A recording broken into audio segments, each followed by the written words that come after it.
Hello बच्चों, नमस्कार। क्या हाल चाल, कैसे आप सब। आई होप स्वस्थ होंगे, मस्त होंगे, फिट और फाइन होंगे। माय डियर स्टूडेंट्स, आज एक नया चैप्टर शुरू करेंगे, जीव जगत का वर्गीकरण, यानी कि बायोलॉजिकल क्लासिफिकेशन। बेटा, अगर आप इस चैप्टर की बात करो, बायोलॉजिकल क्लासिफिकेशन की, तो ये जो चैप्टर है हमारा बायोलॉजिकल क्लासिफिकेशन, अगर आप नीट के पॉइंट ऑफ व्यू से देखें तो 2 से 4 क्वेश्चन का हिसाब किताब रहता है इस चैप्टर का। ठीक है भाई, 2 to 4 क्वेश्चन। पहले तो काफी ज्यादा भी पूछ लिया जाता था, आजकल 2 या 3 इसी के आसपास सवाल पूछते हैं। बड़ी सारी चीजें हैं। पहले आप वर्गीकरण पद्धतियां या जो किंगडम है अलग अलग वो पढ़ेंगे, राइट। और उसके बाद आपको पढ़ना होगा मोनेरा किंगडम के बारे में, फिर आप पढ़ेंगे प्रोटिस्टा के बारे में, फंजाई के बारे में, और इस चैप्टर के आखिरी में आप पढ़ रहे होंगे विषाणुओं के बारे में, विराइड के बारे में, और प्रोसंक यानी कि प्रियॉन्स के बारे में। आज का जो हमारा टारगेट है, आज जो हम लोग डिस्कस करने वाले हैं, आज जो हमें कवर करना है, एक तो जो इस चैप्टर का परिचयात्मक पार्ट है, परिचय, और दूसरा जो अलग अलग किंगडम है, ठीक है ना, विभिन्न जगत वर्गीकरण, या सीधे सीधे मैं लिख देता हूं जगत वर्गीकरण। और फिर अगर थोड़ा सा समय बचेगा तो फिर हम लोग किंगडम मोनेरा पढ़ने की कोशिश करेंगे। अभी नहीं लिख रहा मैं, समय बचेगा तो पढ़ लेंगे, है ना भाई। हम लोग पढ़ने लिखने के लिए तो इकट्ठा हुए हैं यहाँ पे, तो अगर समय बच जाएगा तो पढ़ लेंगे, नहीं बचेगा तो अगले लेक्चर में पढ़ लेंगे। पढ़ना तो है ही है। सबसे पहले आप समझो कि वर्गीकरण क्या है, अर्थात क्लासिफिकेशन क्या है। वर्गीकरण या क्लासिफिकेशन होता क्या है ना। और क्लासिफिकेशन आप हर जगह देखते हैं, हर जगह, हर जगह देखते हैं भाई, किचन से लेकर और साइंस तक, पढ़ने तक। जैसे आप किचन में देखोगे तो मम्मी लोग क्या करती हैं, एक रैक में यानी एक अलमारी में दालें वगैरह रख देती हैं, एक अलमारी में तेल मसाले रख देती हैं। तो ये भी तो वर्गीकरण है। और उसका आधार ये है कि ये उन्हें हर बार चाहिए तो थोड़ा सा पास वाली रैक में रखा है। दाल चावल का तो क्या काम है, एक बार चढ़ा के रख दिया, थोड़ा सा दूसरी रैक में रख दिया है ना। चीनी बहुत ज्यादा घर में आ जाती है, एक छोटे डिब्बे में भर के पास में रख लिया जाता है, बाकी अलग रखी रहती है। या जैसे आप हैं तो मान लीजिए आपने क्या किए, पीडब्ल्यू के मॉड्यूल मंगाए बहुत सारे, है ही है, फिजिक्स केमिस्ट्री जूलॉजी बॉटनी मिला के। तो जो चैप्टर आपके सिलेबस में चल रहा होगा लेक्चर के दौरान, उसको आप अपनी स्टडी टेबल के पास रखेंगे या अलमारी में सबसे नीचे रखेंगे, जहां पर आप उसको आसानी से उठा सकें। बाकी के मॉड्यूल जो है वो आप ऊपर वाली अलमारी में रख देंगे, है कि नहीं। या जैसे आप देखिए अपने घरों में एक और चीज होती है कि सबके सर्दी के कपड़े जो है एक जगह एक बक्से में भर के रख दिए जाते हैं, हालांकि वो कपड़े निकाले जा रहे होंगे। तो ठीक उसी प्रकार से जो भी कैरेक्टर आपने ले लिए हैं, जो इजिली ऑब्जर्वेबल कैरेक्टर हैं, आसानी से दृश्य लक्षणों के आधार पर क्या किया जाता है, समूहन किया जाता है कि इसको इस ग्रुप में रखा जाए या ना रखा जाए, या किस और ग्रुप में रख दिया जाए। और इंसानों की जो फितरत रही है हमेशा से थोड़ा सा ना अपना नफा नुकसान देखने वाली रही है। तो प्रारंभ में जो वर्गीकरण हुआ वो हुआ प्रयोग के आधार पर कि कौन सी चीज हम प्रयोग कर पा रहे हैं या हमारे किस प्रयोग में वो आ रही है। जैसे जो जानवर खेती किसानी के काम में आ रहे हैं उनको कह दिया, है ना, फार्मिंग एनिमल, ठीक है, जिनसे दूध मिल रहा है, दुग्ध उत्पादन हो रहा है जिन जानवरों से, मिल्क यील्डिंग एनिमल।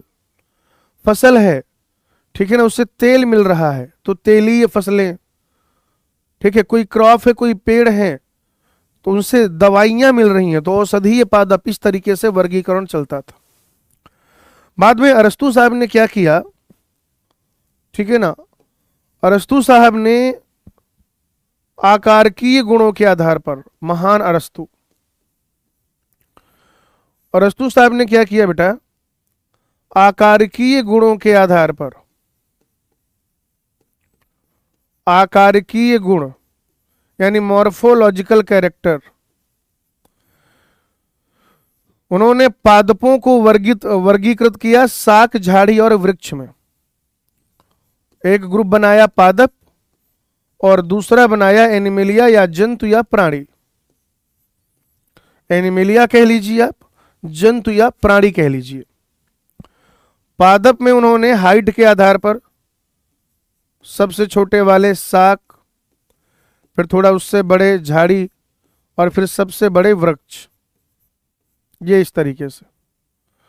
जंतु में भी उन्होंने क्या किया, वर्गीकरण किया।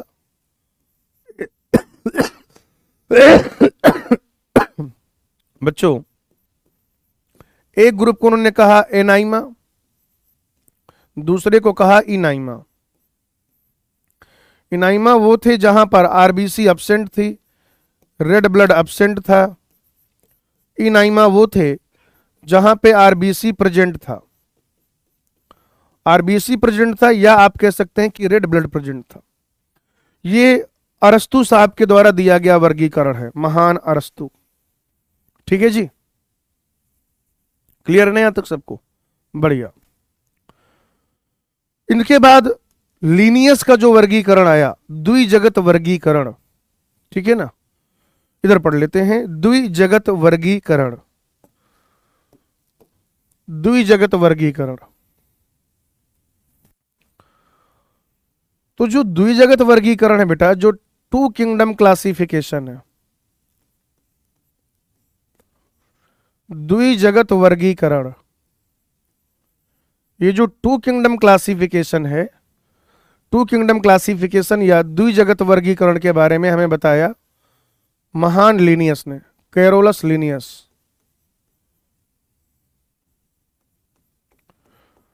मैंने बताया ना, मुझे जो है लीनियस और जेम्स वाटसन ये मेरे फेवरेट साइंटिस्ट हैं, कभी बताऊंगा क्यों।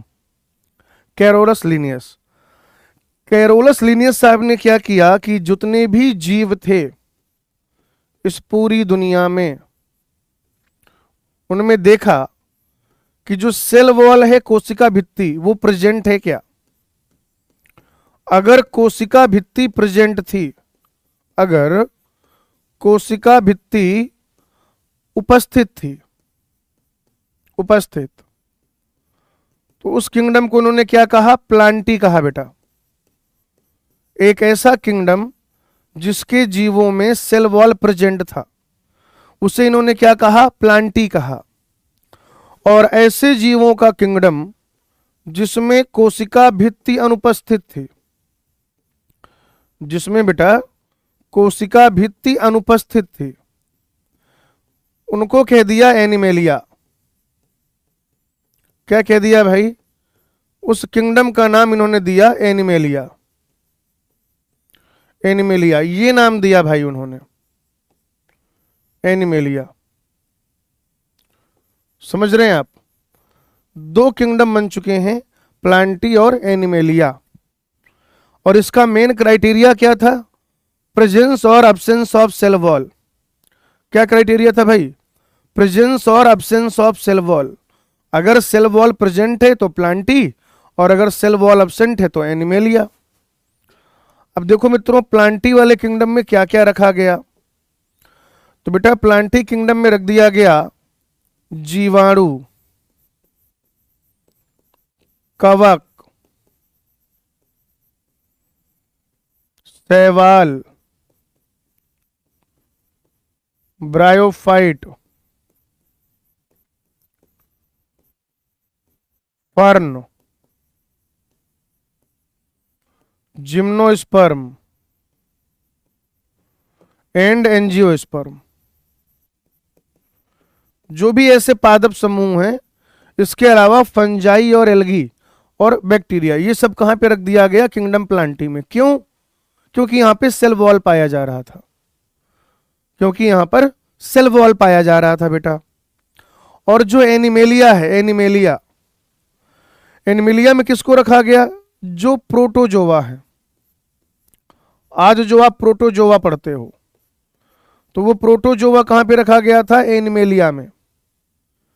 इसके अलावा जो इनवर्टिब्रेट्स होते हैं, यानी कि अकशेरुक प्राणी, अकशेरुक प्राणी, इनवर्टिब्रेट्स, वो भी उन्होंने एनिमेलिया में रखे। और साथ ही साथ जो कशेरुक प्राणी थे, यानी कि वर्टिब्रेट्स, वो भी एनिमेलिया में रखे गए थे। तो ये हो गए प्लांट किंगडम में, क्योंकि इनमें सेल वॉल पाया जा रहा था। और जिनमें सेल वॉल नहीं पाया जा रहा था, वो कहां पे रख दिए गए, एनिमल किंगडम में रख दिए गए। कहां पे रख दिए गए बेटा? एनिमल किंगडम में। अभी बच्चों बात करते हैं इस टू किंगडम क्लासिफिकेशन की कमियों की या डिमेरिट की। आप कहेंगे यह निम्नलिखित के बीच में विभेद नहीं करता था। यह निम्नलिखित के मध्य, यह निम्नलिखित के मध्य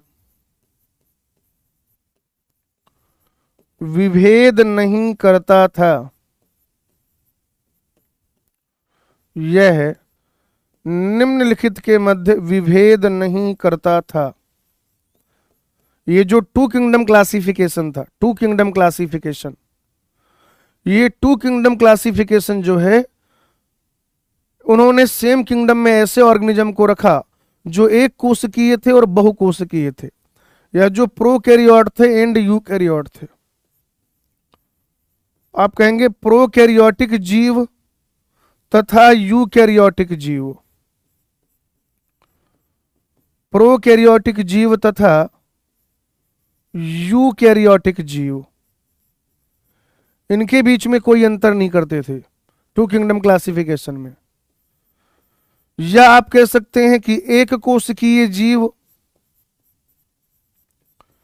एक कोशिकीय जीव, एक कोशिकीय जीव एवं बहुकोशिकीय जीव, एक कोशिकीय जीव एवं बहुकोशिकीय जीव, एक कोशिकीय जीव एवं बहुकोशिकीय जीव। इसके अलावा आप देखिए एल्गी प्लांट रखे जा रहे हैं, कवक रखे जा रहे हैं साथ में, अर्थात प्रकाश संश्लेषी, प्रकाश संश्लेषी एवं अप्रकाश संश्लेषी जीव, प्रकाश संश्लेषी एवं अप्रकाश संश्लेषी जीव। ठीक है भाई, यानी कि फोटोसिंथेटिक ऑर्गेनिज्म और नॉन फोटोसिंथेटिक ऑर्गेनिज्म। तो ये प्रोकैरियोट यूकैरियोट के बीच में कोई अंतर नहीं स्पष्ट कर रहे थे, मतलब एक साथ रखा गया था, कोई अंतर नहीं, कोई भी भेद नहीं। एक कोशिकीय जीव और बहुकोशिकीय जीव एक साथ रखे गए। प्रकाश संश्लेषी जीव और अप्रकाश संश्लेषी जीव भी यहां पर एक साथ रखे गए थे। ठीक है, इसको देखिए बेटा, फिर आगे बढ़ेंगे। फटाफट से देखते चलो भाई।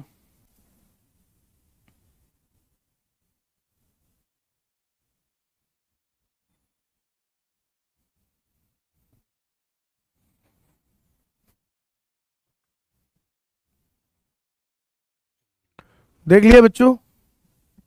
चलिए अब हम लोग बात करने जा रहे हैं टू किंगडम क्लासिफिकेशन और थ्री किंगडम क्लासिफिकेशन की। सॉरी, टू किंगडम की बात तो हो ही गई है। अब हमें पढ़ना है तीन जगत वर्गीकरण। तीन जगत वर्गीकरण, दो दो लाइन बेटा याद रखना। तीन जगत वर्गीकरण दिया था हेकल नाम के वैज्ञानिक ने।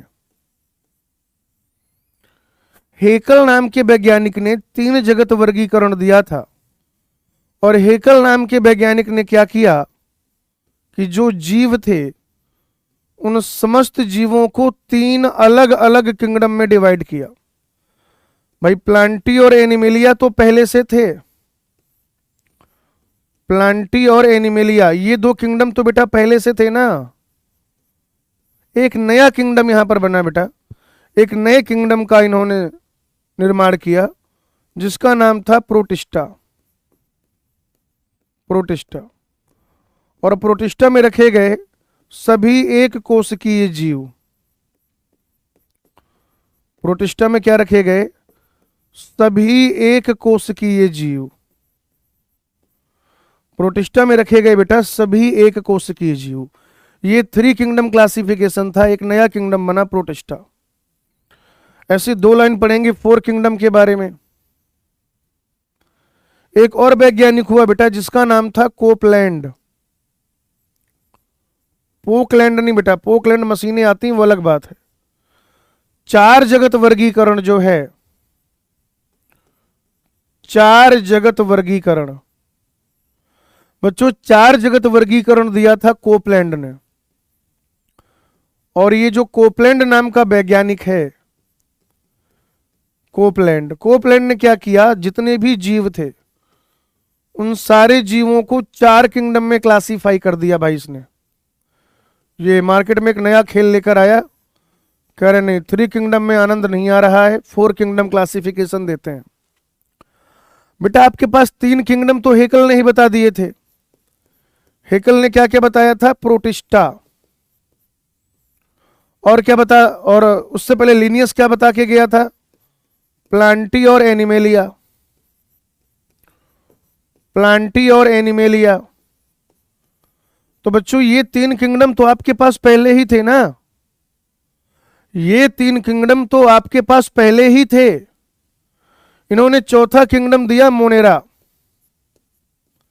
मोनेरा, और इस मोनेरा में क्या रखे गए, प्रोकैरियोटिक जीव। क्या बेटा, प्रोकैरियोटिक जीव जानते हो ना, किंगडम मोनेरा, बैक्टीरिया वगैरह, जिसमें वेल डिफाइंड न्यूक्लियस, एक सत्य वास्तविक केंद्रक नहीं होता, केंद्रक आवरण नहीं होता, झिल्ली आबद्ध कोशिकांग नहीं होते, आनुवांशिक पदार्थ नग्न रहता है। पढ़ चुके हैं आप सेल वाले चैप्टर में प्रोकैरियोट और यूकैरियोट के डिफरेंसेस। ओके बेटा, तो ये हो गया आपका 4 kingdom classification, 3 kingdom classification and 4 kingdom classification. 3 kingdom classification किसने दिया, हेकल ने। कितने किंगडम बनाए टोटल, 3। नया कौन सा बनाया, प्रोटिस्टा।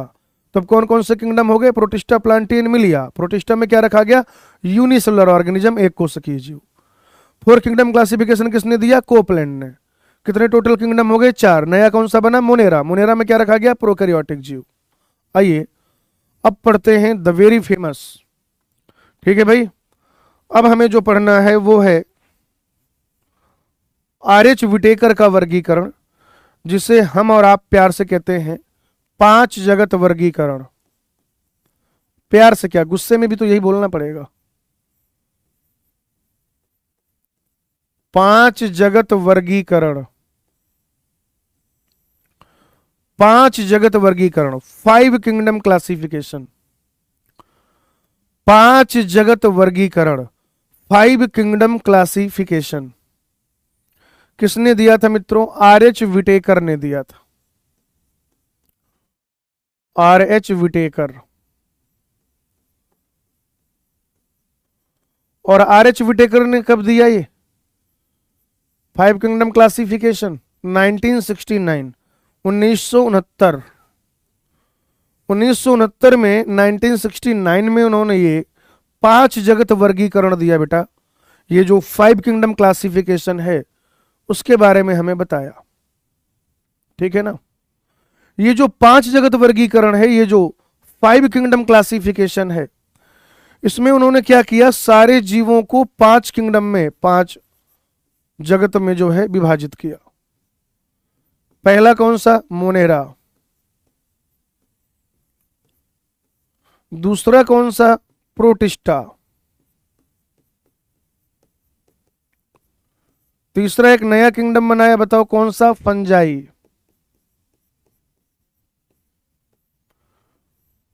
चौथा कौन सा, प्लांटी।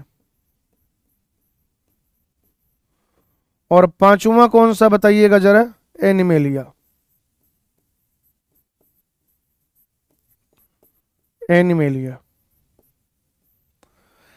विटेकर साहब ने सारे जीवों को कुल इन 5 जगतों में विभाजित किया। 5 किंगडम कौन कौन सा, मोनेरा, प्रोटिस्टा, फंजाई, प्लांटी और एनिमेलिया।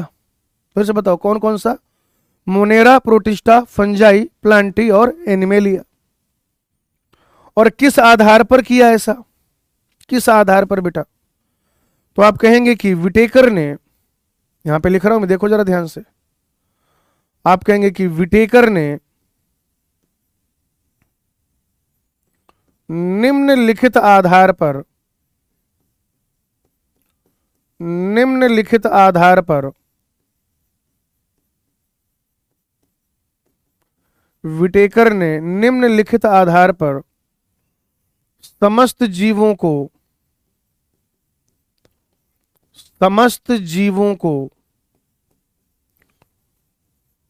कुल 5 जगतों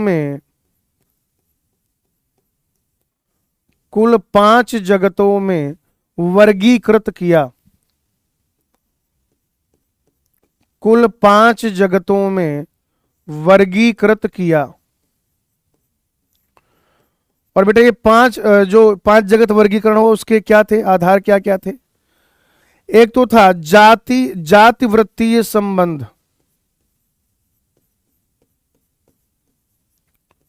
जाति वृत्तीय संबंध अर्थात फाइलोजेनेटिक रिलेशनशिप,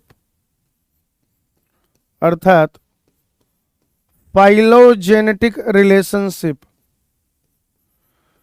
कि कौन सा जीव या कौन सा किंगडम किस तरीके से किधर से विकसित हुआ, ये सारी चीजें जाति वृत्तीय संबंध। दूसरा था बेटा कोशिका संरचना। कोशिका संरचना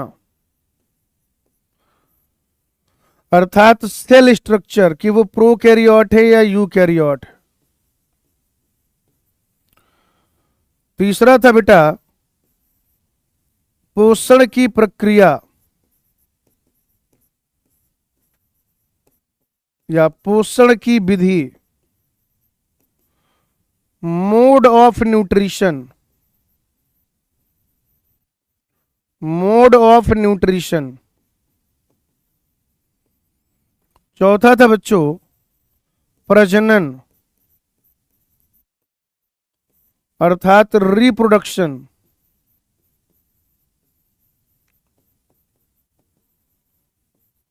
और फिर था थैलस संरचना या बॉडी स्ट्रक्चर जिसे आप कह सकते हैं। थैलस संरचना कि उसमें एक कोशिका पाई जा रही है, ऊतक पाया जा रहा है, क्या पाया जा रहा है। थैलस संरचना अर्थात thallus structure.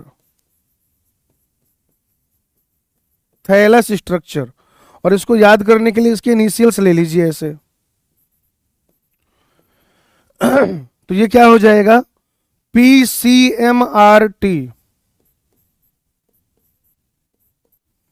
PCMRT phylogenetic relationship अर्थात जाति वृत्तीय संबंध, कोशिका संरचना अर्थात सेल स्ट्रक्चर, पोषण mode of nutrition, R reproduction प्रजनन, T थैलस स्ट्रक्चर शरीर संरचना कह सकते हैं आप, बॉडी स्ट्रक्चर कह सकते हैं आप कि वो एक कोशिका का बना हुआ शरीर है उनका, या उसमें कुछ ऐसा अदृढ़ ऊतक पाया जा रहा है, अंग पाया जा रहा है, अंग तंत्र क्या क्या पाया जा रहा है। ठीक है, इसको देखिए। फिर वो जो टेबल है एनसीईआरटी में उसके बारे में डिस्कशन करेंगे भाई।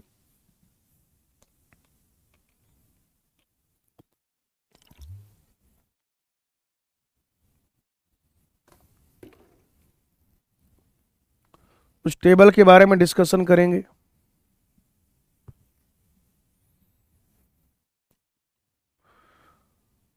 चलो, तो ये आपने देख लिया ना 5 जगत वर्गीकरण। विटेकर अंकल का खेल आप सबने देख लिया ना। 5 जगत कौन कौन से थे, उसका क्राइटेरिया क्या क्या था, ये सारी चीजें। आगे बढ़े? अरे बोलो भाई। हाँ, एनसीईआरटी निकालो सब लोग। सब लोग बेटा एनसीईआरटी निकालो और ये देखो इधर लक्षण लिए गए हैं। फिर 5 जगत में वो लक्षण कैसे है, मोनेरा में, प्रोटिस्टा में, फंजाई में, प्लांटी में, एनिमेलिया में। तो बेटा अगर आप देखेंगे मोनेरा जो है वो एक प्रोकैरियोटिक जीव है। मोनेरा जो है वो क्या है, एक प्रोकैरियोटिक जीव है। बाकी प्रोटिस्टा से लेकर प्रोटिस्टा, फंजाई, प्लांटी, एनिमेलिया ये सब क्या है बेटा, यूकैरियोटिक जीव है। मोनेरा कैसा है, प्रोकैरियोट। बाकी सारे कैसे हैं, यूकैरियोट। यहीं पर एक पहले और एक करेक्टर और है जो यहीं पे देख लेते हैं। अब अगर ये मोनेरा प्रोकैरियोट है तो इसमें जो केंद्रक झिल्ली है वो अनुपस्थित रहेगी भाई। अगर मोनेरा प्रोकैरियोट है तो इसमें जो केंद्रक झिल्ली है वो अनुपस्थित रहेगी। अच्छा जी, और क्या होगा? बाकी के जो यूकैरियोट हैं यानी कि प्रोटिस्टा, फंजाई, प्लांटी और एनिमलिया, अब चूंकि वो यूकैरियोटिक ऑर्गेनिज्म है तो वहां पर केंद्रक झिल्ली उपस्थित रहेगी। वहां पर क्या हो जाएगा? वहां पर केंद्रक झिल्ली जो है वो रहेगी उपस्थित। अच्छा जी, मोनेरा में जो कोशिका भित्ति है सेल वॉल कैसी पाई जा रही है? सेलुलोज रहित, यानी कि बहुसर्कराइड और अमीनो अम्ल की बनी हुई। क्या नाम दिया था हमने, बताइए, सेल वाले चैप्टर में? म्यूरिन कह लीजिए उसका नाम, या केमिकल नाम लिखना है इस नेचर वाइज तो क्या हो जाएगा? पेप्टिडोग्लाइकेन। पेप्टिडोग्लाइकेन भी तो कह सकते हैं ना, सेल वाले चैप्टर में ऑलरेडी बता चुका हूं मैं आपको, पेप्टिडोग्लाइकेन। प्रोटिस्टा में क्या है, कुछ में जो है सेल वॉल आपको देखने को मिलेगी। जैसे सेल वॉल आपको मिलेगी एक तो क्राइसोफाइट में और डाइनोफ्लैजलेट में। कुछ का मतलब जो सेल वॉल है वो कहां कहां पर मिल रही है? क्राइसोफाइट और डाइनोफ्लैजलेट। बाकी यूग्लिना में सेल वॉल नहीं है, यूग्लिना में जो सेल वॉल है वो नहीं है। अवपंख कवक जो है स्लाइम मोल्ड, उनके भी वेजिटेटिव फेज में नहीं है, उनके स्पोर में पाई जाती है, ये अलग बात है। हाँ, फंजाई में काइटिन का बना हुआ सेल वॉल पाया जाता है। किंगडम प्लांटी सेलुलोज सहित मेन कंपोनेंट जो है वो सेलुलोज होता है। और किंगडम एनिमलिया में जो सेल वॉल है वो नहीं पाई जाती भाई, नहीं पाई जाती। आगे देखिए, काय संरचना वही है, बॉडी स्ट्रक्चर, थैलस स्ट्रक्चर। अब चूंकि ये दोनों यूनिसेलुलर हैं, कौन कौन से? मोनेरा और प्रोटिस्टा। मोनेरा और प्रोटिस्टा क्या है? यूनिसेलुलर है। अर्थात मैं यह कहना चाह रहा हूं आपसे कि मोनेरा और प्रोटिस्टा एक कोशिका के बने होते हैं। ठीक है ना बच्चों? मोनेरा और प्रोटिस्टा एक ही कोशिका के बने होते हैं, एक सिंगल सेल के बने होते हैं, इसलिए इनमें कोशिकीय काय संरचना पाई जाती है। Cellular level of body organisation पाया जाता है। फंजाई में पाया जाता है अदृढ़ ऊतक, लूज टिश्यू। अदृढ़ यानी कि जो दृढ़ ना हो, तो मल्टी सेलुलरिटी तो आ गई फंजाई में। फंजाई में क्या हुआ? मल्टी सेलुलरिटी तो आ गई, बहुकोशिकीय तो हो गए फंजाई, लेकिन टिश्यू जो है वो बहुत रिजिड नहीं है, बहुत दृढ़ता नहीं उस टिश्यू में, लूज टिश्यू बनता है। अदृढ़ ऊतक कहेंगे आप। क्या कहेंगे भैया? कि अदृढ़ ऊतक बनता है। बाकी अगर आप देखें तो जो प्लांटी है उसमें ऊतक पाया जा सकता है, अंग पाया जा सकता है, ऊतक तंत्र पाया जा सकता है ना? मतलब हायर, जो highest level of body organisation है वो क्या है? अंग है, अंग। कैसे होता है जरा देखिए यहां पर। जैसे कोशिका से शुरू करते हैं, तो कोशिका समझने के लिए बता रहा हूं। कोशिका मिलके बनाती है ऊतक, ऊतक मिलके बनाते हैं ऊतक तंत्र, ऊतक तंत्र मिलके बनाते हैं अंग, अंग मिलके बनाते हैं अंग तंत्र, और फिर बन जाएगा जीव। तो जो यूनिसेलुलर ऑर्गेनिज्म है उनमें तो क्या है? जो एक कोशिका है वही जीव है। जो यूनिसेलुलर ऑर्गेनिज्म है, एक जो कोशिका है वही जीव है। लेकिन अगर आप फंजाई वगैरह की बात करें तो अदृढ़ ऊतक वो जीव है। लेकिन अगर आप देखते हैं प्लांट में, तो प्लांट में क्या है बेटा? ऊतक पाया जा रहा है, अंग पाया जा रहा है, और ऊतक तंत्र पाया जा रहा है।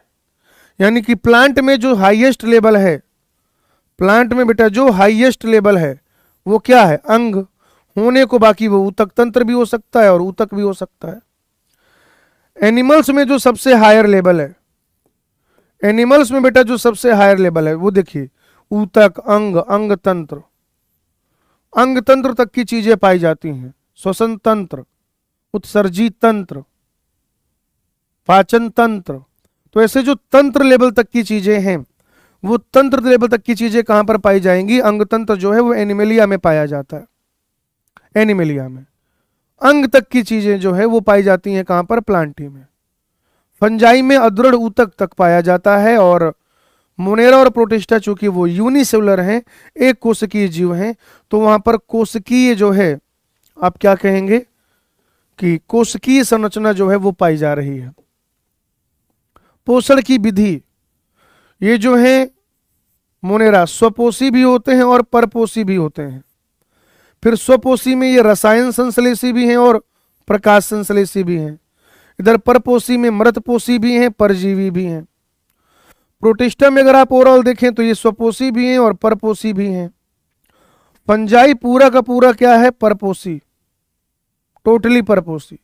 एनिमिलिया क्या है, टोटली परपोषी।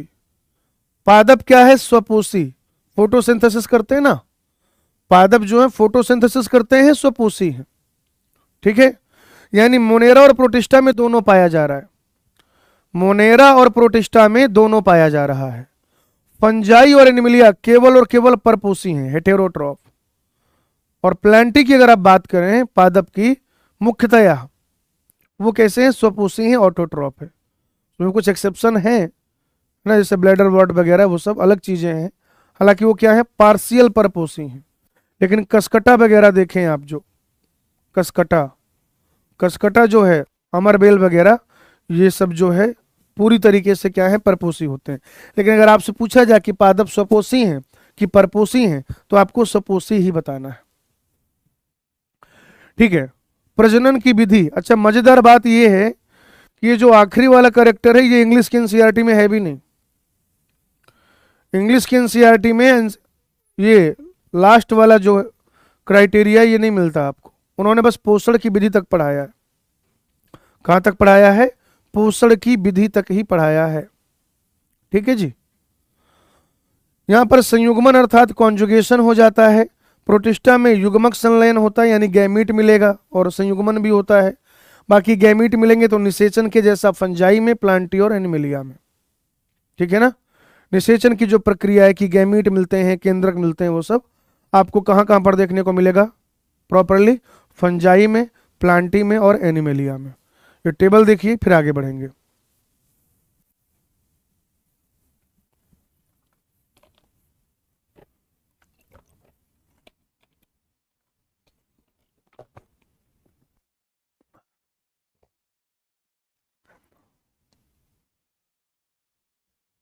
मार्क कर लो एनसीईआरटी में ऐसे ही, जो जो चीजें मैंने ऐड ऑन की हैं कर लो, काम आएगा। ठीक है, चलो बच्चों, देखिए अगर आप 5 किंगडम के हिसाब से देखें, मैं आपको कुछ बातें बता दूं कि 5 जगत वर्गीकरण के अनुसार,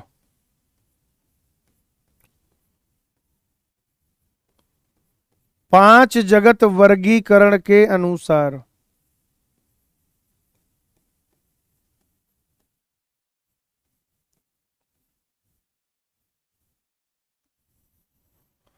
पांच जगत वर्गीकरण के अनुसार, सुनिए, 5 जगत वर्गीकरण के अनुसार अगर मैं आपसे पूछूं कि प्रोकैरियोटिक जीवों का जगत,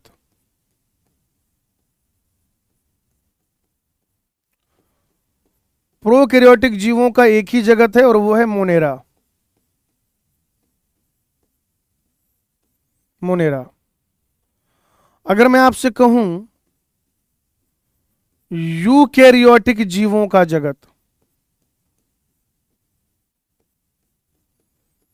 यूकैरियोटिक जीवों का जगत, तो बेटा फिर वो 4 हैं। कौन कौन से हैं 4 बताइएगा जरा।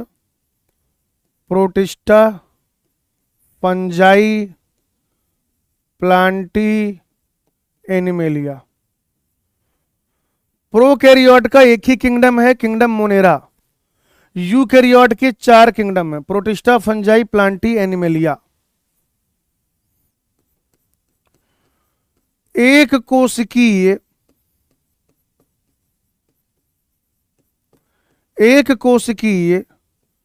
यूकैरियोटिक जीवों का जगत, एक कोशिकीय यूकैरियोटिक जीवों का जगत। तो बेटा वो है एक, कौन सा? प्रोटिस्टा। बहुकोशिकीय, बहुकोशिकीय यूकैरियोटिक जीवों का जगत।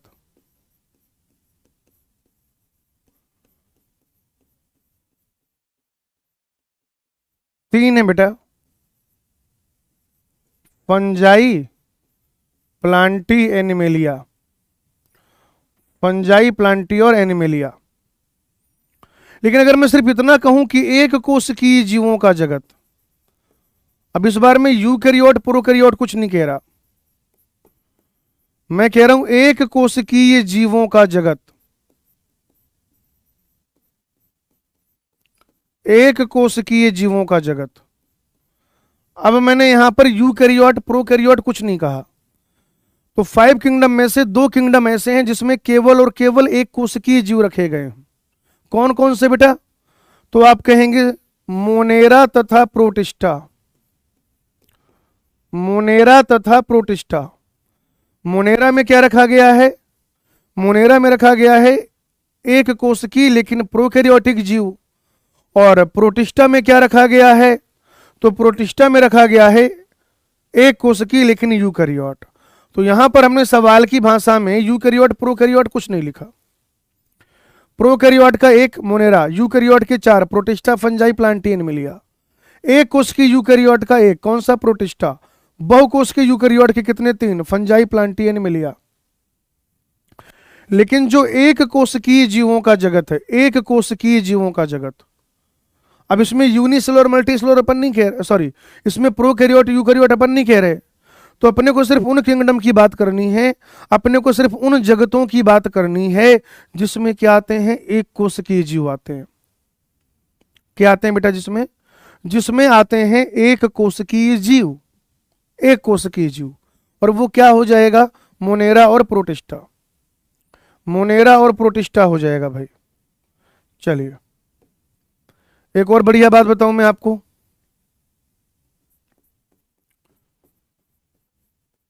विटेकर के 5 जगत वर्गीकरण में, विटेकर के 5 जगत वर्गीकरण में, विटेकर के 5 जगत वर्गीकरण में, in the 5 kingdom classification of Whittaker, शैवालों को 3 अलग अलग जगत में रखा गया है। शैवालों को 3 अलग अलग जगत में रखा गया है। 3 अलग अलग जगत में रखा गया है, या ऐसे कहा जाए कि 3 अलग अलग जगतों में रखा गया है।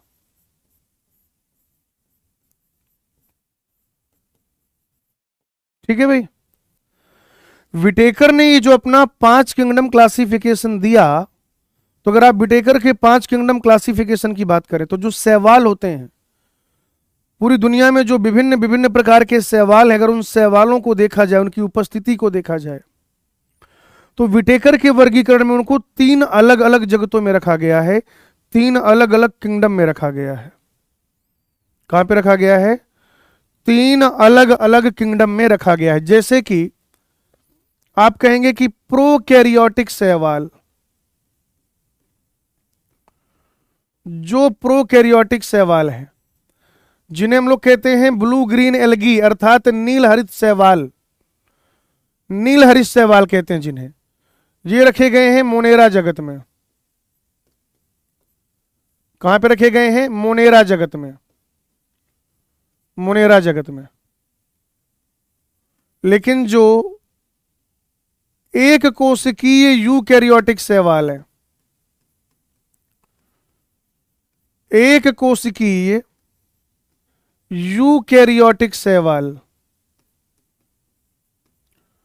जैसे कि क्लोरेला, क्लेमाइडोमोनास, अभी लिखा दूंगा प्रोटिस्टा पढ़ाते समय, एक कोशिकीय यूकैरियोटिक शैवाल, बेटा ये प्रोटिस्टा जगत में रखे गए हैं।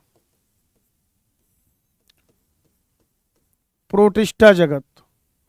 और जो बहुकोशिकीय शैवाल हैं, जो बेटा बहुकोशिकीय शैवाल हैं, ये बहुकोशिकीय शैवाल रखे गए हैं वनस्पति जगत में, अर्थात प्लांट किंगडम में।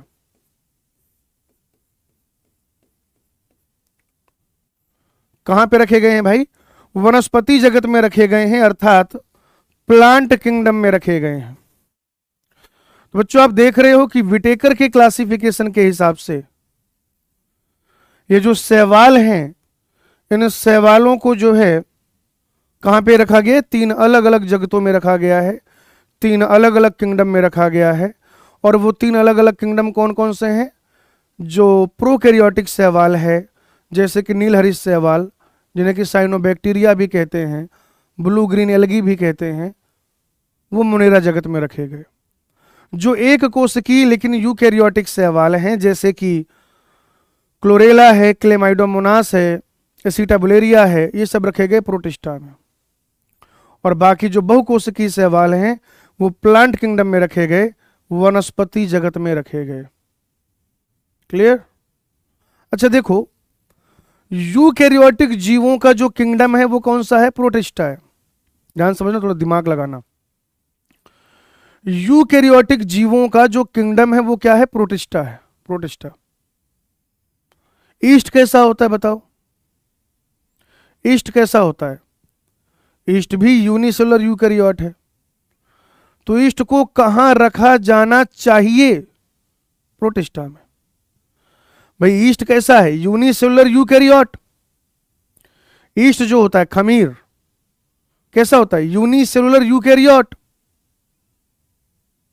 और जो किंगडम प्रोटिस्टा है उसमें कौन से जीव रखे जाते हैं? Unicellular eukaryote. तो अगर विटेकर का जो अपना एक क्राइटेरिया है, ठीक है ना, कि जो यूनिसेलुलर यूकैरियोटिक जीव हैं कहां पे रखा जाना चाहिए था? प्रोटिस्टा में। लेकिन आप सब जानते हैं ईस्ट को कहां पर रखा गया है? फंजाई में। ईस्ट को कहां पर रखा गया है बेटा? फंजाई में। तो आप कहेंगे कि विटेकर के 5 जगत वर्गीकरण के अनुसार, विटेकर के 5 जगत वर्गीकरण के अनुसार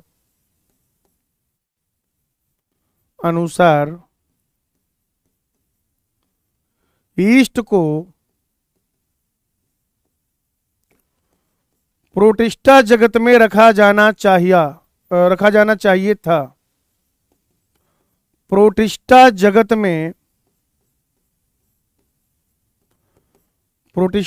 में रखा जाना चाहिए था,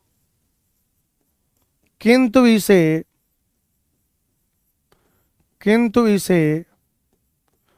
फंजाई जगत में रखा गया है।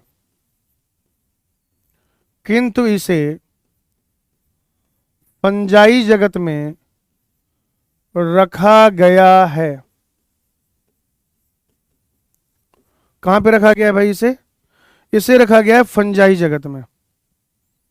कहां पे रखा गया है इसे फंजाई जगत में रखा गया है। लेकिन अगर विटेकर के हिसाब से चलते तो कहां रखा जाना चाहिए था? रखा इसको जाना चाहिए था किसमें बेटा? प्रोटिस्टा में। क्यों? क्योंकि ईस्ट होता है यूनिसेलुलर यूकैरियोट, और यूनिसेलुलर यूकैरियोट का जो किंगडम है वो प्रोटिस्टा है। इसको देखिए फटाफट से, फिर आगे बढ़ेंगे।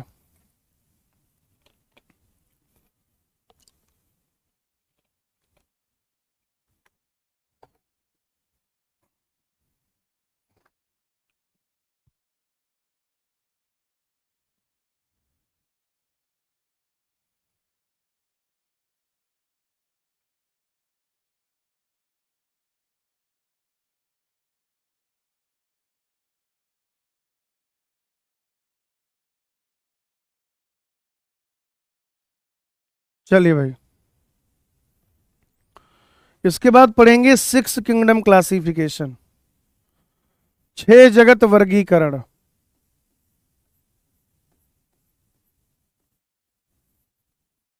छह जगत वर्गीकरण।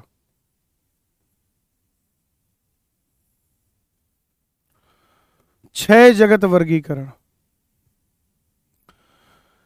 एक वैज्ञानिक हुआ, उसका नाम था कार्ल वूज।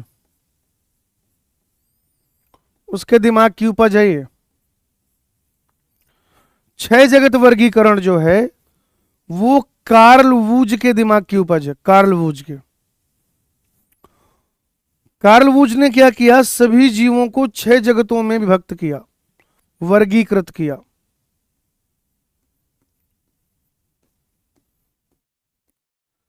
आप इसको इस तरीके से कह सकते हैं कि यू बैक्टीरिया या simply bacteria, Archie bacteria,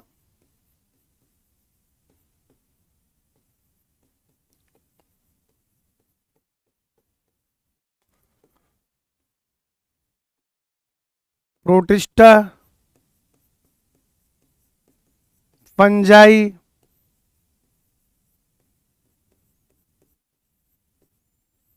Plantae, animalia.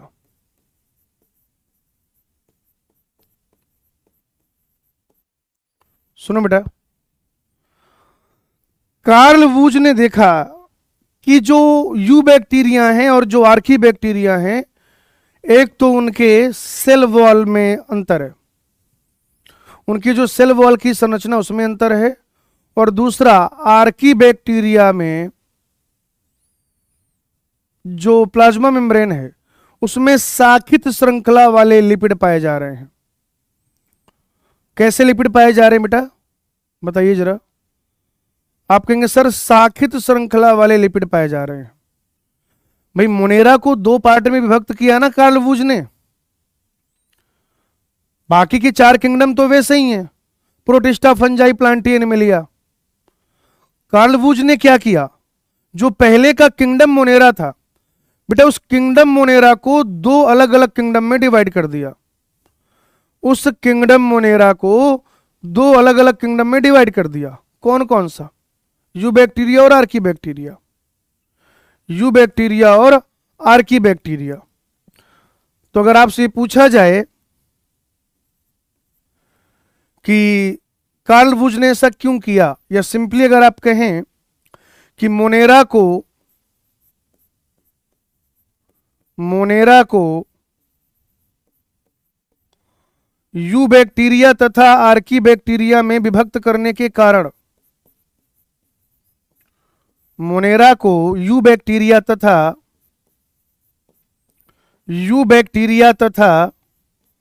Archie bacteria में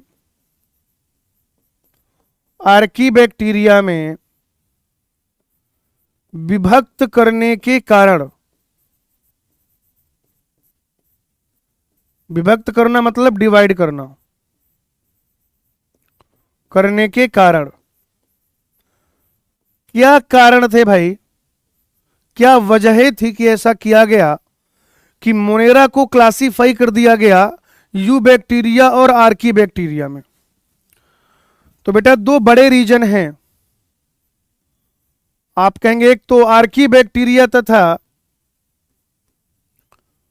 यू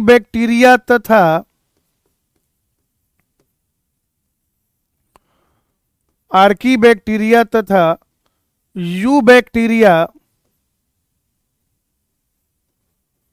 आर्की बैक्टीरिया तथा यू बैक्टीरिया की कोशिका भित्ति संरचना में अंतर, कोशिका भित्ति में अंतर या कोशिका भित्ति संरचना में अंतर। बेटा आर्की बैक्टीरिया में पेप्टिडोग्लाइकेन का सेल वॉल नहीं पाया जाता, म्यूरिन का सेल वॉल जो है नहीं पाया जाता आर्की बैक्टीरिया में। और दूसरा आप कहेंगे आर्की बैक्टीरिया की कोशिका झिल्ली में, आर्की बैक्टीरिया की कोशिका झिल्ली में,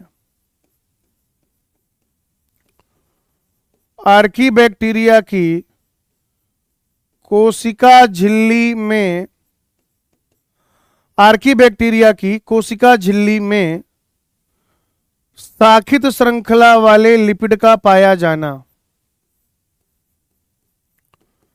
शाखित श्रृंखला वाले लिपिड का पाया जाना, शाखित श्रृंखला वाले लिपिड का पाया जाना। ठीक है बेटा, ये दो मुख्य कारण थे, ये दो बड़े अंतर थे, ये वो रीजन थे जिसकी वजह से आर्की बैक्टीरिया को फिर यू बैक्टीरिया से अलग किया गया। आर्की बैक्टीरिया को यू बैक्टीरिया से अलग किया गया। या आप इस प्रकार से भी इसे कह सकते हैं कि ये जो मोनेरा था उसको दो अलग अलग ग्रुप में विभाजित किया गया। अच्छा, कार्ल व्रूज ने एक और काम किया भाई। ये जो कार्ल वूज है ना, इसने एक और काम किया। इसने विकसित करी 3 अनुक्षेत्र पद्धति। 3 अनुक्षेत्र पद्धति यानी कि 3 डोमेन सिस्टम। इंग्लिश में क्या कहते हैं? 3 डोमेन सिस्टम। और ये भी किसने किया? कार्ल वूज ने। कार्ल वूज ने ही ये काम किया बेटा। कार्ल वूज ने एक क्राइटेरिया लिया और उस क्राइटेरिया के आधार पर ये जो 6 किंगडम थे इनको 3 डोमेन में विभक्त किया कि 3 डोमेन होते हैं, और उन 3 डोमेन में मिला के जब आप देखते हैं, उन 3 डोमेन में जब आप मिलाकर देखते हैं तो फिर उनमें पाया जाता है क्या? टोटल 6 जगत। तो 6 जगत वर्गीकरण कार्ल वूज ने दिया। उसका आधार था ये जो यहां पे लिखा हुआ है। उसका आधार दूसरा था बेटा, उसका आधार ये था। लेकिन जो 3 अनुक्षेत्र बनाए, 3 बड़े ग्रुप बनाए, ऐसे समझिए कि एक अनुक्षेत्र में एक से ज्यादा जगत भी आ सकता है। किसी अनुक्षेत्र में एक से ज्यादा किंगडम भी आ सकते हैं, यानी किंगडम से एक बड़ी चीज बनाई, अनुक्षेत्र कहा गया, उसे डोमेन कहा गया। आप कहेंगे कार्ल वूज ने 16S राइबोसोमल आरएनए में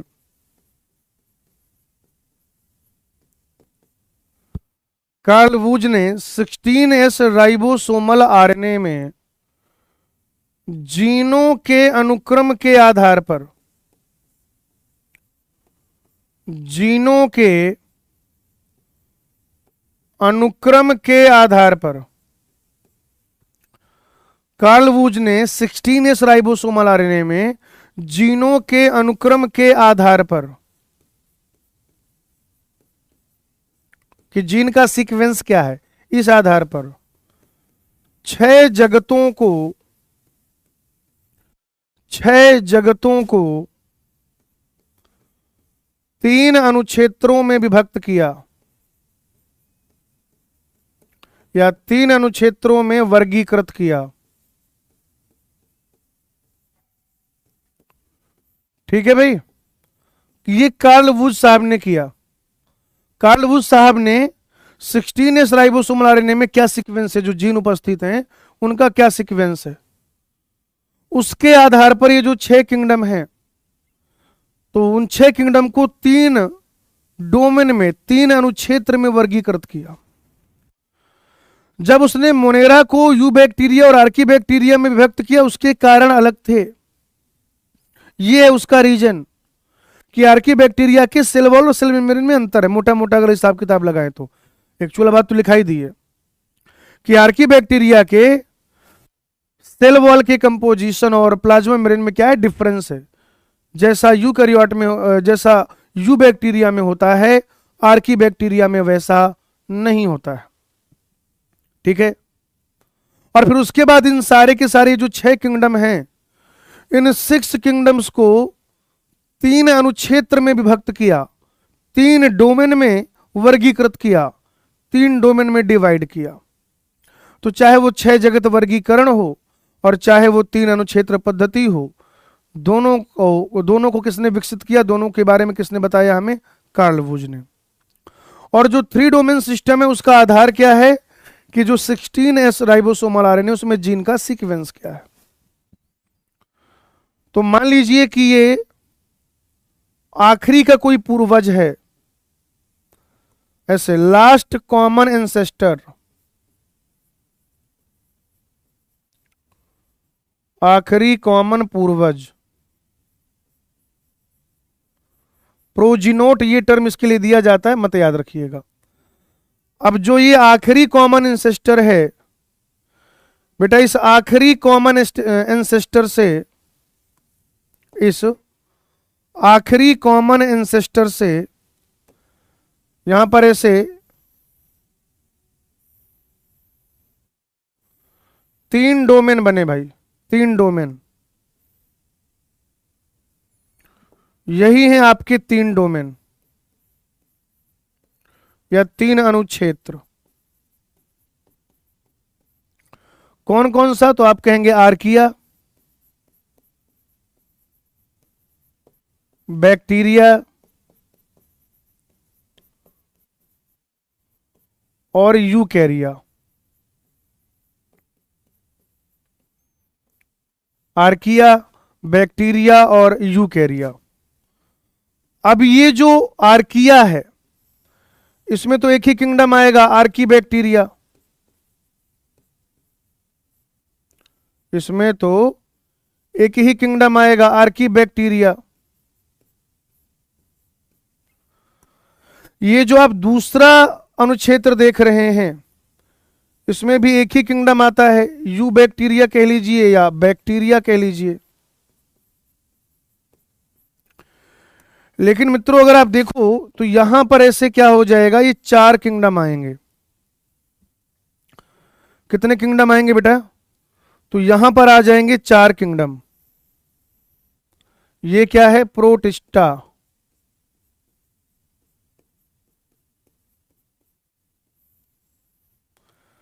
ये क्या है? फंजाई, ये क्या है? प्लांटी, और ये क्या है? एनिमेलिया। एनिमेलिया दोस्त। तो ये क्या है? ये हो गए 3 डोमेन, और ये 3 डोमेन के हो गए टोटल 6 किंगडम। एनसीईआरटी ने थोड़ा सा जिक्र किया इस बारे में, ज्यादा नहीं पढ़ा रहे हो। हवा हवा में लिख के 2 लाइन निकल लिए छू के, कितने में मौत को छू के टक से वापस आ गया। तो वैसे यहां पर ना एनसीईआरटी वालों ने 3 डोमेन सिस्टम को टच करके टक से वापस आ गए। लेकिन आपको 3 डोमेन सिस्टम तभी समझ में आया क्योंकि 3 डोमेन सिस्टम में अभी मैं कहता कि ये आर्की बैक्टीरिया, यू बैक्टीरिया, फिर आप कहते सर ये तो मोनेरा था, ये अलग कब हुआ? आप समझो मेरी बात। आपको अगर पेड़ा बनाना है तो पहले मावा बनाना पड़ेगा। रसगुल्ला अगर बनाना है तो आपको मावा चाहिए, खोया बोलते हैं जिसे।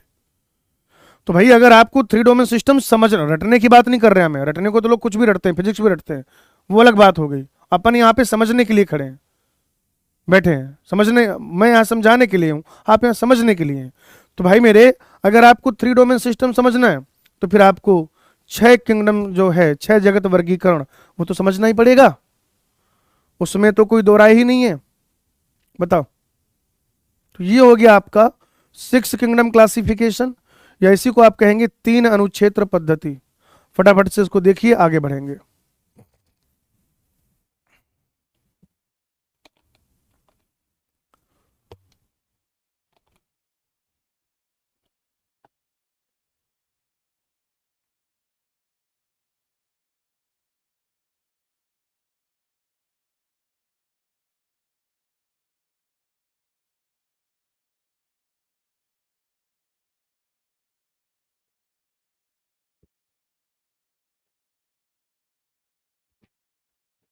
देख लिया बेटा यहां तक? चलो इधर आओ जरा। ये पढ़ा हमने आज यहां से। सबसे पहले तुमने ये पढ़ा, फिर उसके बाद ये सारी बातें पढ़ी, फिर हमने ये पढ़ा भाई,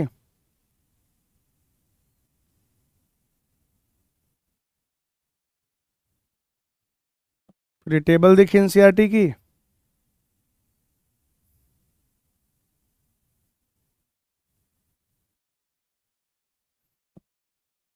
ये छोटे छोटे सवाल होते हैं, है ना, कभी कभी पूछ लिए जाते हैं। तो विटेकर का जो क्लासिफिकेशन है ये उसी से संबंधित चीजें हैं, इसमें कुछ भी अलग से नहीं है। और फिर ये 6 जगत वर्गीकरण और 3 अनुक्षेत्र पद्धति। आइए आगे बढ़ते हैं।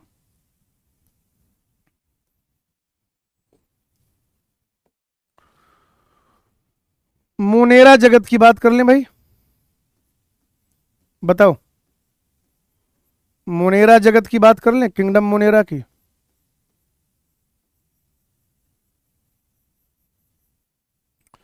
मोनेरा जगत यानी कि किंगडम मोनेरा। और आप सब जानते हैं कि ये जो मोनेरा जगत है इसमें सारे के सारे जीव कैसे होते हैं, प्रोकैरियोटिक जीव होते हैं। कैसे होते हैं भाई, प्रोकैरियोटिक जीव। क्या है भाई, सभी बैक्टीरिया। एनसीईआरटी कहती है सभी बैक्टीरिया जो है मोनेरा में आते हैं, सभी एक कोश की, याद रखिएगा। वो बाद में कॉलोनी बना ले, कुछ बना ले, वो अलग बात है, लेकिन मोनेरा में जितने भी जीव हैं सबके सब कैसे होते हैं, एक कोशिकीय होते हैं। मोनेरा में जितने भी जीव हैं सारे के सारे यूनिसेलुलर होते हैं बेटा, एक कोशिकीय होते हैं। मोनेरा में जो जीव हैं उनकी जो संरचना है सरल होती है, सरल संरचना। संरचना जो है काफी सरल है, लेकिन उपापचय जो है कॉम्प्लेक्स है। उपापचय क्या है, जटिल प्रक्रियाएं हैं यहां पर।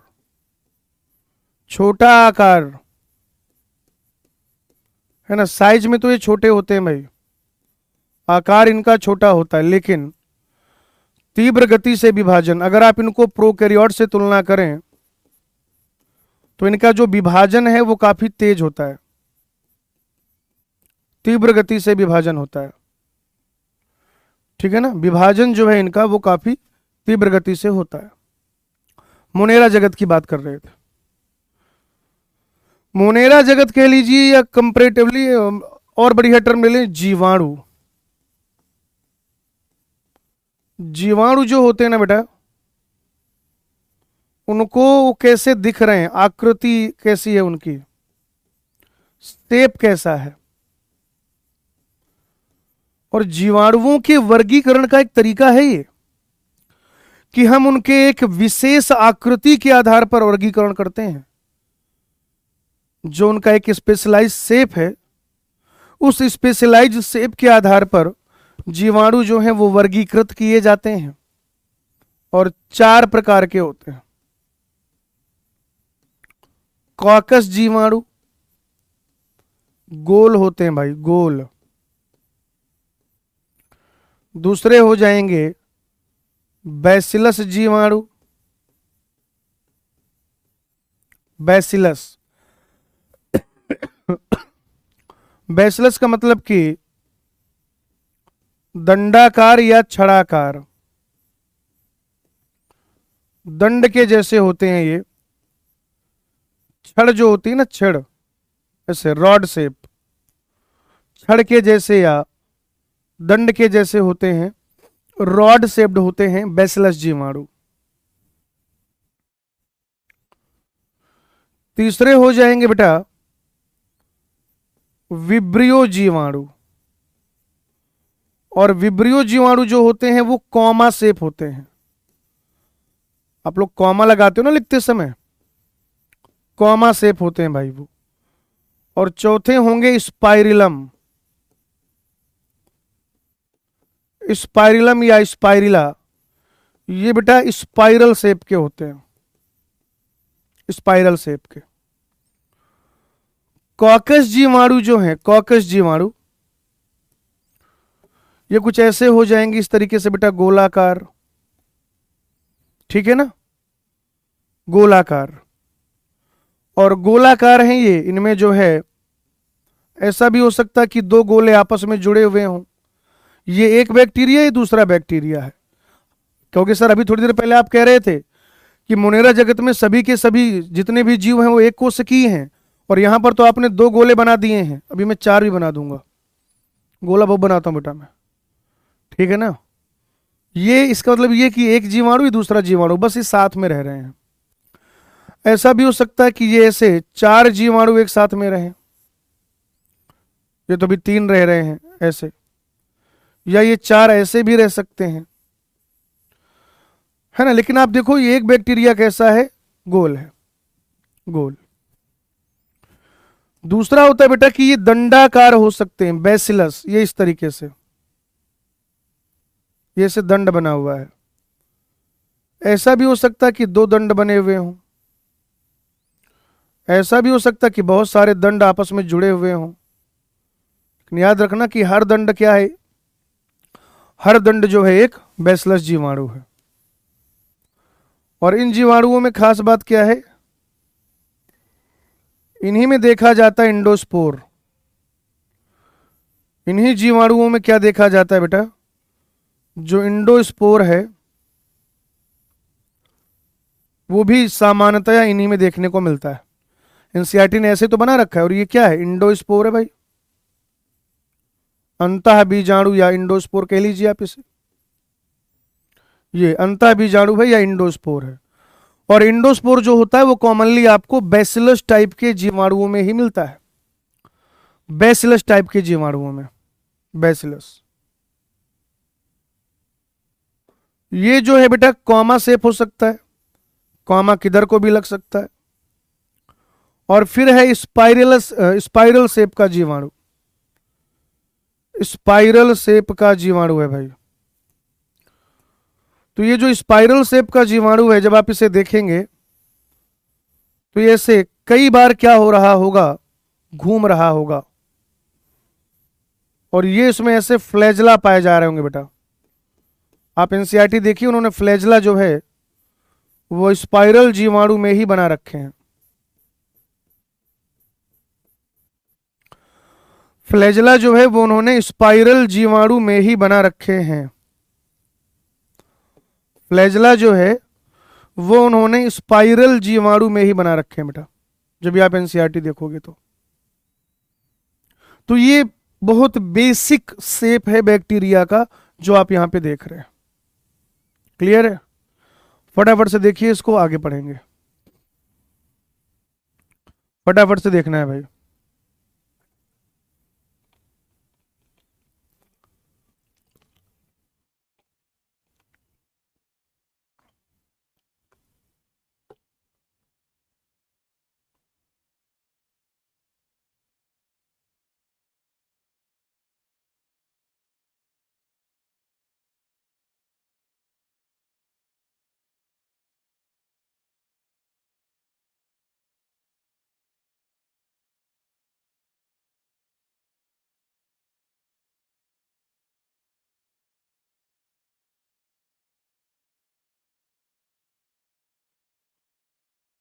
बेटा इसको पढ़ने के बाद आइए अब मैं आपको पढ़ा देता हूं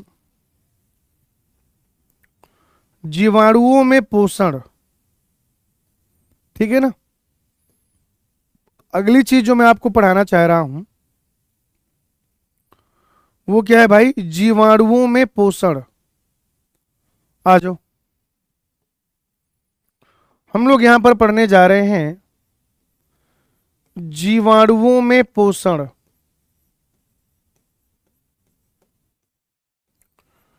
जीवाणुओं में पोषण, न्यूट्रिशन इन बैक्टीरिया, जीवाणुओं में पोषण। ऐसा हो सकता है बच्चों कि ये स्वपोषी हो, और ऐसा भी हो सकता है कि ये परपोषी हो। ये स्वपोषी भी हो सकते हैं और परपोषी भी हो सकते हैं। ठीक है भाई, ये क्या हो सकते हैं, स्वपोषी भी हो सकते हैं और परपोषी भी हो सकते हैं। जीवाणु जो होते हैं वो स्वपोषी भी हो सकते हैं और परपोषी भी हो सकते हैं। स्वपोषी का मतलब ये होता है कि इनऑर्गेनिक चीजों से ऑर्गेनिक बायोमास प्रिपेयर करना। क्योंकि घास को खा के बकरी भी अपने अंदर मांस तैयार कर लेती है, और बकरी को खा के इंसान भी अपने अंदर मांस तैयार कर लेता है। तो जो ऑर्गेनिक चीजों को खाता है और ऑर्गेनिक चीजें ही एसिमिलेट करता है, बनाता है, ऑर्गेनिक चीजों को खाकर, ऑर्गेनिक चीजों को कंज्यूम करके ऑर्गेनिक जैव भार, ऑर्गेनिक बायोमास प्रिपेयर करना, ये स्वपोषी होने का गुण नहीं है, तो हम सब कर ही रहे हैं। स्वपोषी होने का गुण है कि जो इनऑर्गेनिक चीजों से ऑर्गेनिक बायोमास बनाए, जो इनऑर्गेनिक चीजों से क्या करे, ऑर्गेनिक बायोमास बनाए। जैसे कोटू और हटवू की रिएक्शन हो जाए, बोलो भाई, जैसे कोटू और हटवू की रिएक्शन हो जाए और कार्बोहाइड्रेट बन जाए। बताओ भाई, कोटू और हटवू की रिएक्शन हो जाए और बच्चों कार्बोहाइड्रेट बन जाए, तो इसको हम लोग क्या कहेंगे कि ये स्वपोषी है। ठीक है ना भाई, ये क्या है कि ये अपना जो है स्वपोषी है।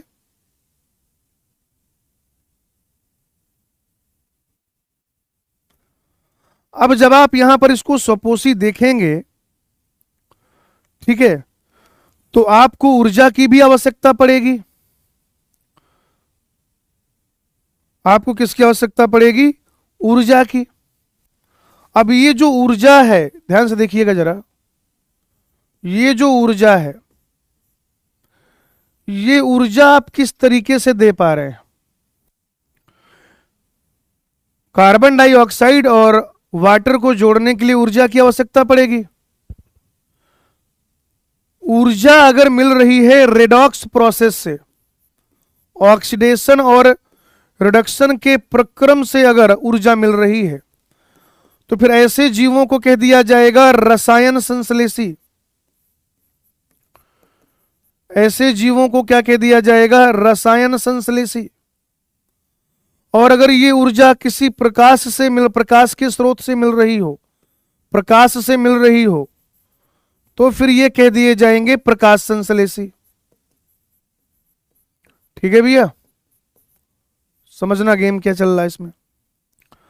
अगर ऑक्सीडेशन रिडक्शन के प्रोसेस से जो ऊर्जा निर्मुक्त होती है, अगर उस ऊर्जा का प्रयोग करके, अगर उस ऊर्जा का प्रयोग करके इनऑर्गेनिक चीजों से ऑर्गेनिक चीज बनाई जाए, तो ऐसे जो जीव हैं वो क्या हो जाएंगे? रसायन संश्लेषी कहे जाएंगे।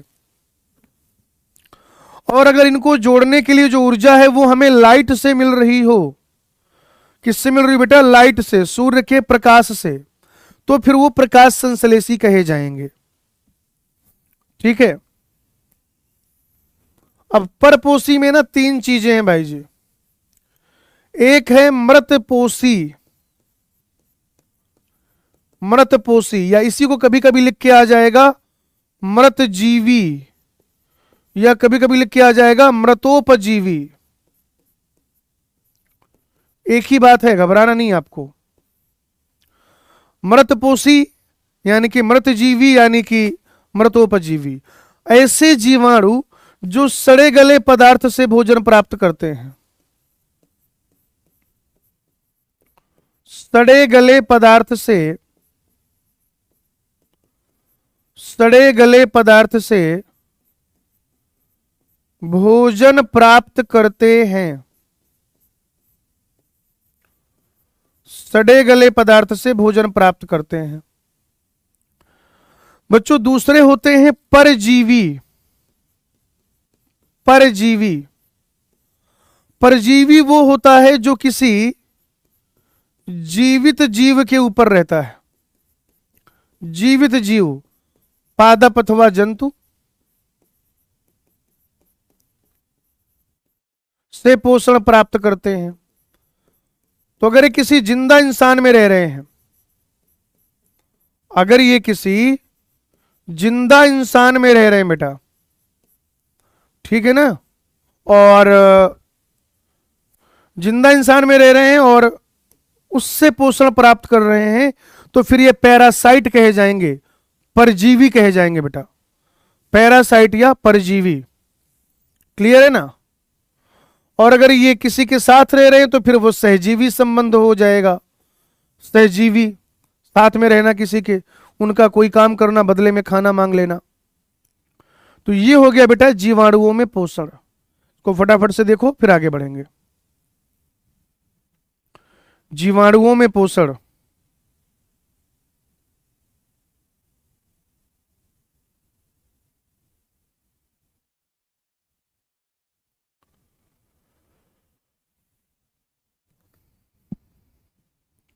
जीवाणुओं में पोषण।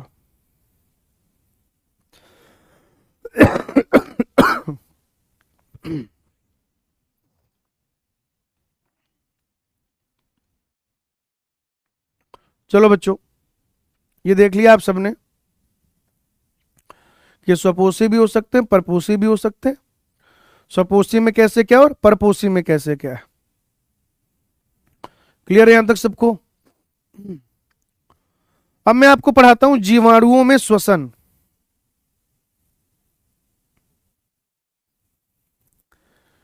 जीवाणुओं में श्वसन,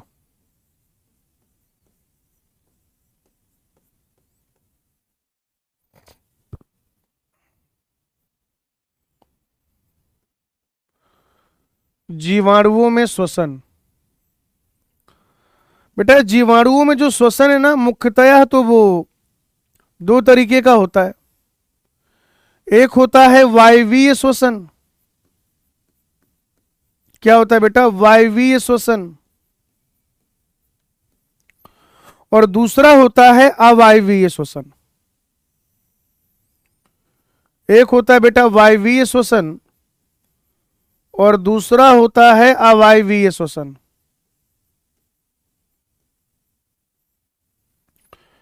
वायवीय श्वसन और अवायवीय श्वसन। क्या बेटा? वायवीय श्वसन और अवायवीय श्वसन। अब सुनो जरा ध्यान से क्या चल रहा है। पहले तो चार शब्द समझो। एक होता है वायवीय,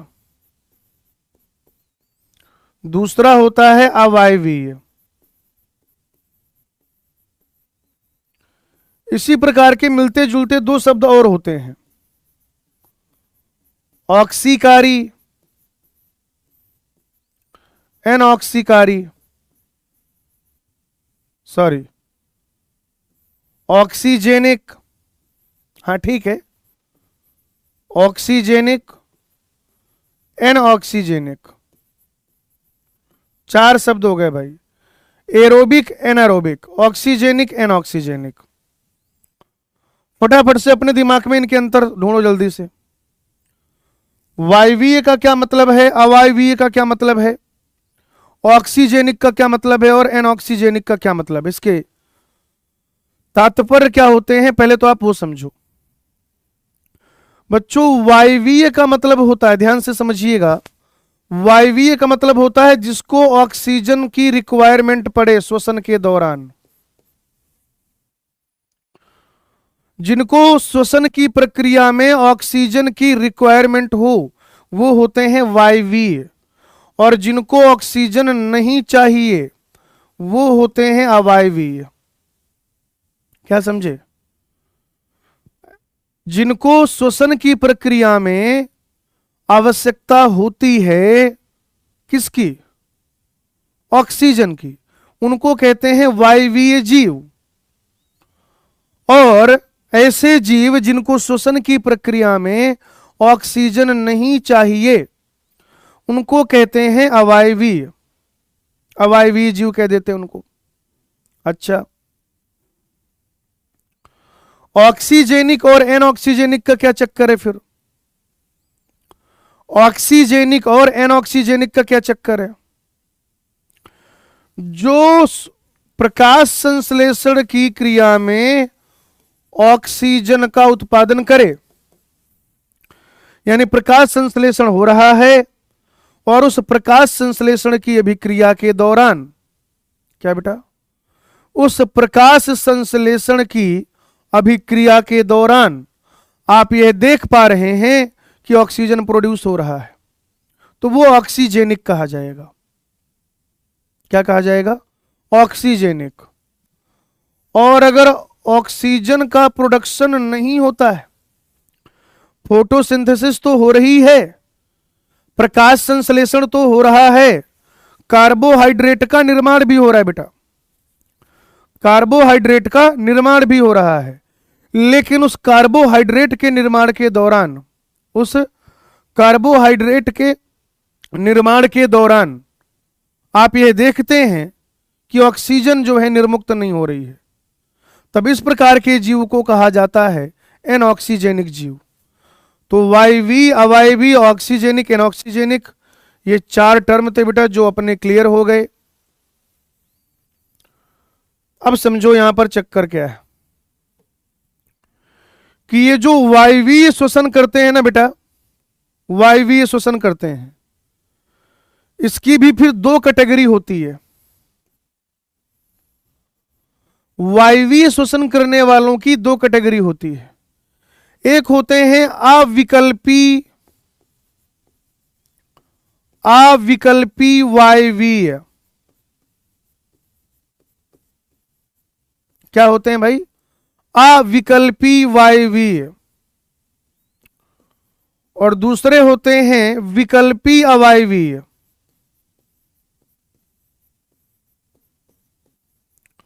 विकल्पी अवायवीय। और ये सही लिखा है, ये गलत नहीं लिखा है बेटा। अक्सर बच्चे कहते हैं सर आपने गलत लिख दिया सर, आपने वायवीय श्वसन में अवायवीय लिख दिया सर। नहीं बेटा, सही है वो। अविकल्पी वायवीय भी वायवीय श्वसन करने वाला जीव होगा और विकल्पी अवायवीय भी वायवीय श्वसन करने वाला जीव होगा। और ठीक उसी प्रकार से अवायवीय श्वसन में भी 2 चीजें हैं भाई।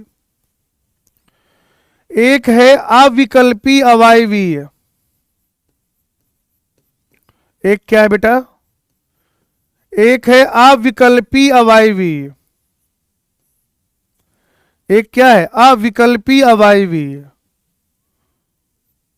और दूसरा क्या है? विकल्पी वायवीय। विकल्पी वायवीय जो है वो अवायवीय श्वसन करने वाला होता है सामान्यतया। ठीक है ना? तो अपन पढ़ रहे थे जीवाणुओं में श्वसन, अविकल्पी वायवीय, विकल्पी अवायवीय, ये दोनों क्या हैं? ये वायवीय श्वसन करने वाले। विकल्पी अवायवीय और विकल्पी वायवीय ये दोनों अवायवीय श्वसन करने वाले हैं। अंतर क्या है वो समझो मित्रों। ठीक है ना? इन चारों में क्या अंतर है भाई? उन दोनों का अंतर तो ऊपर जो लिखा है वायवीय और अवायवीय आपको समझ में आ रहा होगा कि वायवीय वो होंगे, ठीक है ना, वायवीय जो है वो होंगे जिनको श्वसन के दौरान ऑक्सीजन की आवश्यकता होगी, और अवायवीय वो होंगे जिनको श्वसन के दौरान ऑक्सीजन की आवश्यकता नहीं होगी। आइए सुनिए, अगर आप बात करते हैं अविकल्पी अवायवीय की तो आप कहेंगे कि केवल ऑक्सीजन की उपस्थिति में ही, केवल ऑक्सीजन की उपस्थिति में ही श्वसन करते हैं।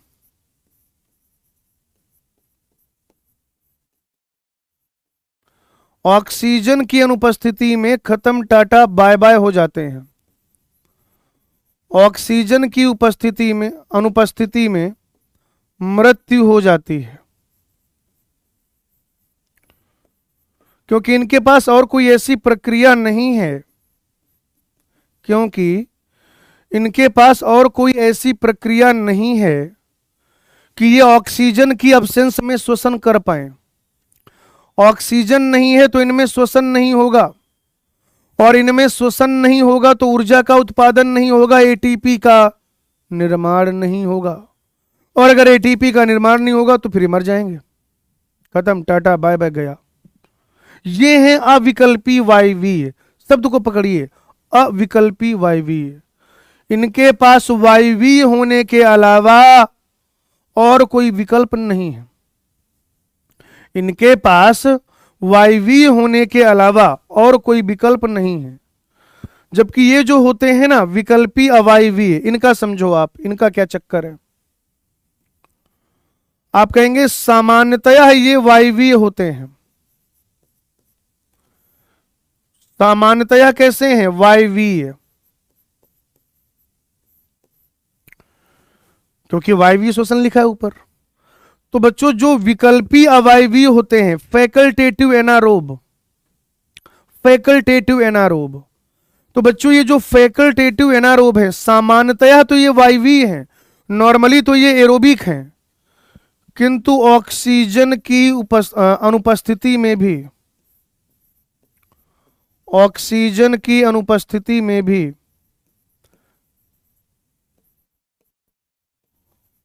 ऑक्सीजन की अनुपस्थिति में भी जीवित रहते हैं। मतलब इनको चाहिए ऑक्सीजन श्वसन के लिए, लेकिन ये कह रहे हैं देखो ऐसा भैया ऑक्सीजन नहीं है तो प्राण नहीं त्याग देंगे, इनके जैसे नहीं है ये, कह रहे ऑक्सीजन चाहिए कोई दिक्कत नहीं है, लेकिन मान लो अगर कभी ऑक्सीजन नहीं है तो हम प्राण तो नहीं त्याग देंगे, ऑक्सीजन रहे और चाहे ना रहे।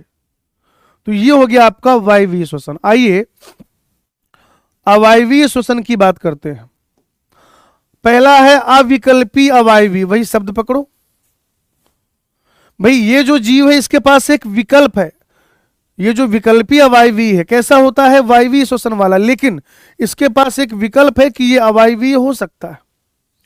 अच्छा अब हम लोग पढ़ रहे हैं अवायवीय श्वसन में क्या लिखा है, अविकल्पी अवायवीय, अविकल्पी यानी कि अवायवीय होने के अलावा इसके पास और कोई विकल्प नहीं है, अवायवीय के अलावा इसके पास और कोई विकल्प नहीं। आप कहेंगे कि ये ऑक्सीजन की अनुपस्थिति में ही,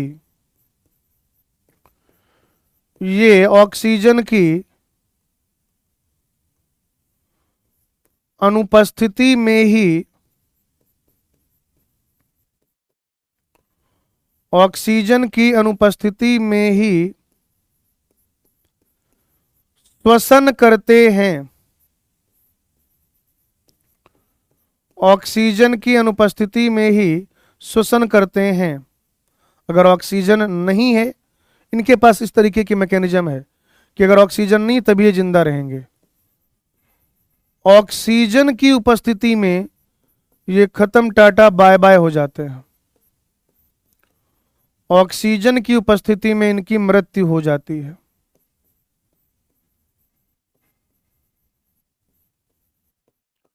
ऑक्सीजन की उपस्थिति में इनकी मृत्यु हो जाती है भाई जी।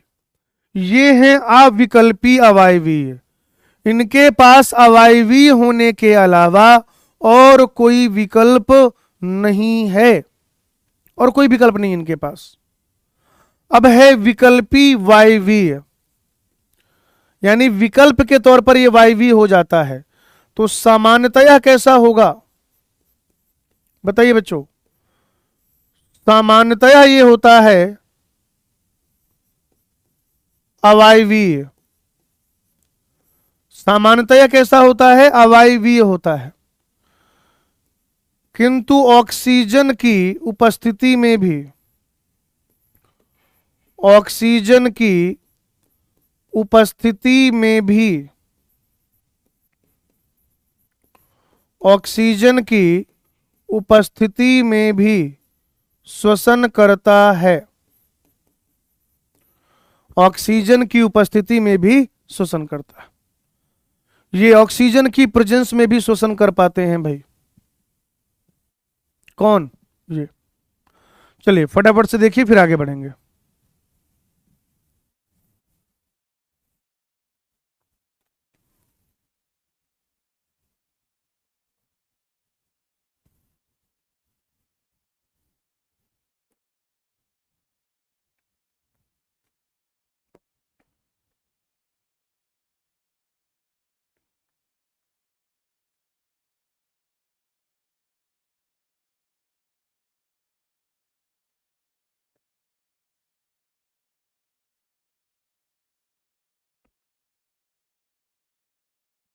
देख लिया बच्चों,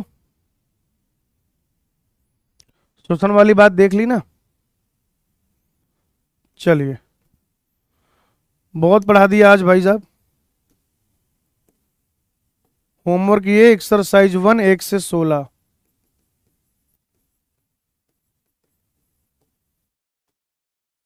एक बार देख लो फटाफट से क्या क्या पढ़ा। हाँ, यहां पे थोड़ा सा लिख देता हूं, जगत मोनेरा का परिचय।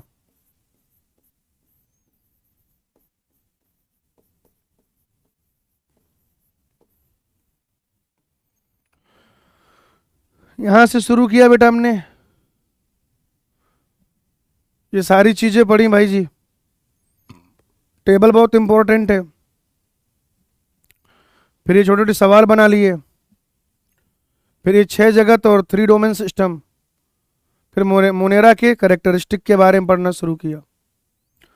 पोषण और शोषण पढ़ लिया भाई।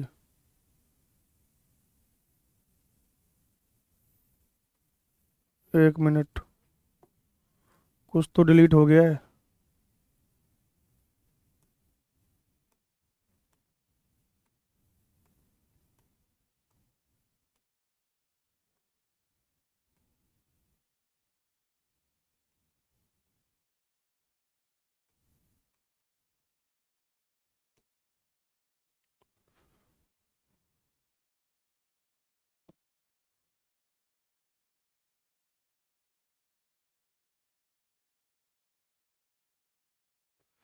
हाँ, ये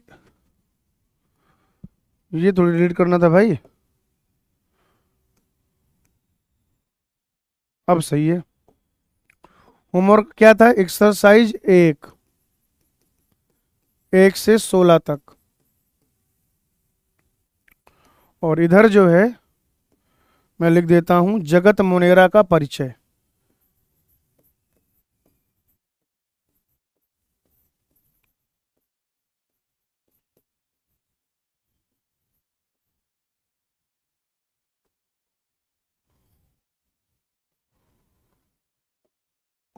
ठीक है भाई, हंसते रहिए, मुस्कुराते रहिए, पढ़ते रहिए, लिखते रहिए, लेक्चर रिवाइज करते रहिए, डीपीपी सॉल्व करते रहिए, एनसीईआरटी रीडिंग करते रहिए, खुद पर यकीन रखिए, आपका ध्यान अपने लक्ष्य पर बनाए रखिए और हमेशा ध्यान रखिए, जब तक फोड़ेंगे नहीं तब तक छोड़ेंगे नहीं।